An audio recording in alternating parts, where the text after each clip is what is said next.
और आज के दौर में अगर हम इसका जायज़ा लें थोड़ा सा अपनी ज़िंदगियों का और मौजूदा दौर के खुदाम का, तो अगर आज हम ख़जानों की तरफ ज़्यादा बढ़ते हैं, रुपए पैसे की तरफ अगर हमारा ज़्यादा ध्यान है, तो क्या हम खादिम हैं या नहीं? ऐसे लोग जो होते हैं उनके पास कॉलिंग होती ही नहीं है, खिदमत होती ही नहीं है। असल में वो आते ही दुनिया के मालो दौलत के लिए हैं। ठीक है। और उनका सबूत क्या होता है कि वो चंद दिन आपको कलीसिया में नजर आएंगे, ठीक है। कलीसिया के साथ नजर आएंगे, और जैसे जैसे रुपया पैसा और उनके पास चीजें आना शुरू होती हैं, थोड़े दिनों के बाद देखेंगे कि वो गाड़ी एक आ गई है। गाड़ी रखना बुरी बात नहीं है, ये हमारी जरूरत की चीज है, लेकिन एक आसाइश, एक गाड़ी है, उसके बाद बड़ी गाड़ी की सोच पैदा हो गई।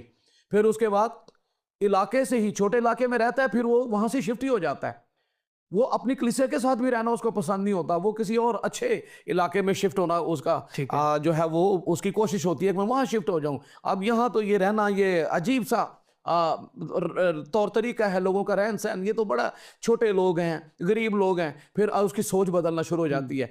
फिर एक वक्त आता है और पैसा आ जाए और दौलत आ जाए, फिर बाज़ मुल्क ही छोड़ के चले जाते हैं। यानी कि आप ये कहना चाह रहे हैं कि वो दुनियावी जो लग्जरीज हैं उनको ज़्यादा तरजीह देना शुरू कर देते हैं, तो फिर वो खादिम ना रहे। वो खादम होते ही नहीं है। ठीक है। अगर कोई खादम कहलाता है और कलीसिया को वो छोड़कर, कलीसिया मौजूद है और वो कलीसिया को छोड़कर बाहर भाग जाता है, किसी फॉरेन कंट्री में चला जाता है, तो इसका मतलब है कि वो चरवाहा था ही नहीं। ऑलराइट। वो खादम था ही नहीं। वरना बाइबल बताती है कि चरवाहा अपनी भेड़ों को छोड़कर जाता नहीं है, बल्कि अच्छा चरवाहा अपनी भेड़ों के लिए अपनी जान देता है और उनको मंजिल तक लेकर जाता है। उनको मंजिल तक लेकर जाता है, उसकी जिम्मेदारी है।